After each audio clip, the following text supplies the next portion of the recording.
ganda ng paligid at maliwanag at matatabang ang lupa.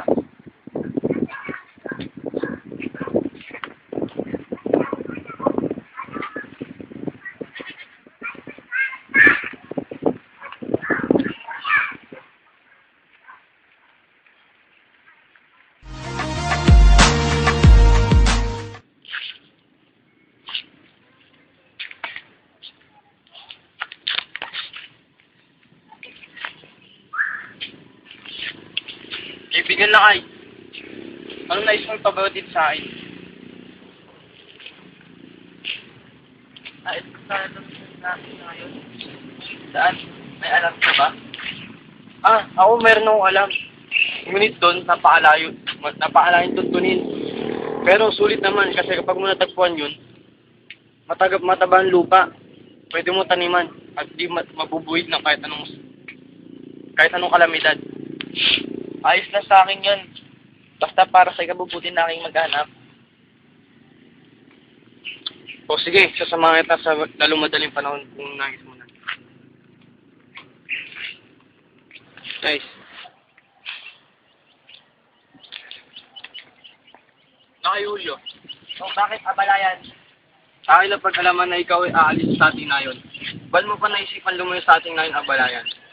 Alam mo naman ito ang pinakamagandang at pinakamatabang lupa para sa ating nayon.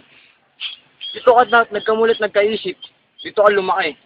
At alam mo rin naman na dito nila sinakripisyo ang kanilang dugo't pawis para maitayo lang itong nayon na to. At dito kanila itinatag ang kanilang krus. Bakit mo naman naisipan lumayo? Oo, tama ka, abalayan. Dito nagkamulit at nagkaisip. Ngunit, may nakikita ko kahit isang pinakamagandang bini ay di na mo dito tubo rito. At ang mga bining yon ay si Romeo at ang kanyang magiging mga anak. So pinailita mo man yan lahat kay Julio. Parang isang suwail na anak. Hindi marunong sumunod sa kanyang mga magulang. Hindi marunong sumunod sa mga tagubilin nito. Wait, nakapagpasya ng kabalayan. Teka, sandali! Uy! Teka! Amelia! Tay, bakit po? Dito may pag-uusapan tayo. Ano po pag-uusapan natin? Maupo ka muna. Akin na pag-alaman na alis na sa ating nahin sila kayo. At alam ko sasama doon si Romeo. At alam ko rin na pinaplano mo. Sasama ka sa kanya, di ba? Dahil asawa mo siya. Kung ako sa'yo, huwag mo na ituloy yan. Binabalak mo. Dahil kapag mo ginawa yan, tatanggalan kita ng mana. Maski sa kusing, wala matatanggap sa akin at kahit na konting pagtulong, itatakwil kita. Wala na tinagam nyo, namanugang si Romeo, itinuring ko na pagkanan nyo yun sa akin. Kaya, pag-ibig ang ituturing ko kayamanan habang buhay.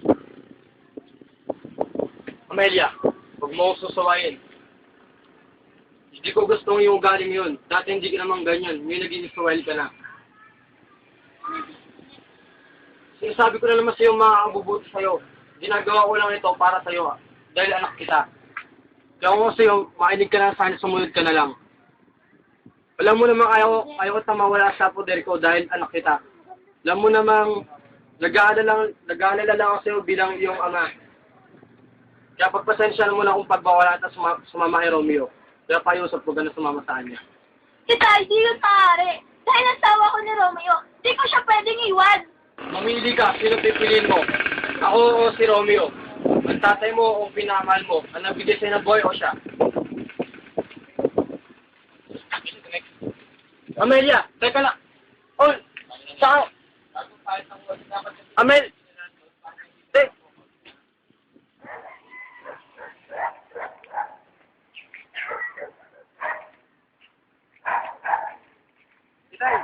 Oh, nice na pagkabungkal ko sa mga lupa. Pwede na natin silang taniman bukas na bukas. At sa mga susunod na araw, bubungkalin ko ang mga lupang yun. Tataniman na natin ang palay. Pero paano itay? Mataas na ang araw. Kailangan na natin umuwi. Baka nakahanda na ng panangalian si Amel. Sige, mauna ka na.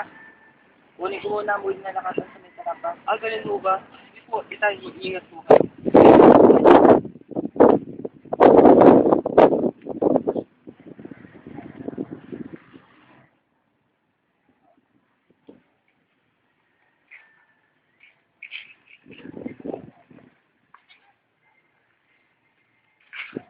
gaganda ng paligid. Parang ang bawat nabubuhay rito ay nagbibigay kulay. Ang bawat lupa ay parang may buhay.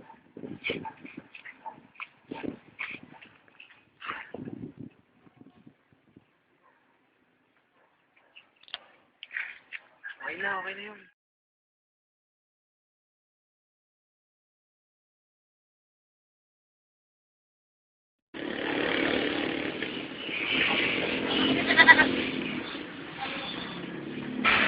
Tay, sa wakas na natin ang bubuhay.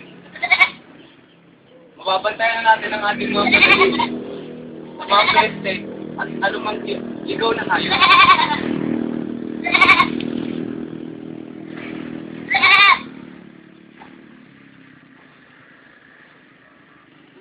Ba't ko naglagay ng gusto? Gusto ito, ipasan mo ang sexy. Ako man din. Kahit pangangaso ko, naglalagay ako ng food sa mga puno. Upang sa akin pag hindi ako maligaw. At ito ang food, kaya sa libre. Pag kung meron ka niyan, hindi ka maligaw, mas pakailanman. Ganun mo ba yun, Itay? Tatandaan ko po yun.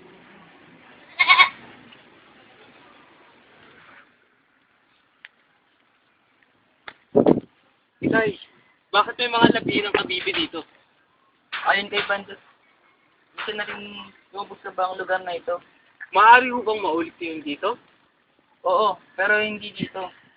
Sa dating lugar, kung saan tayo nanirahan. Dahil sira ng kalubatan at makabundukan doon.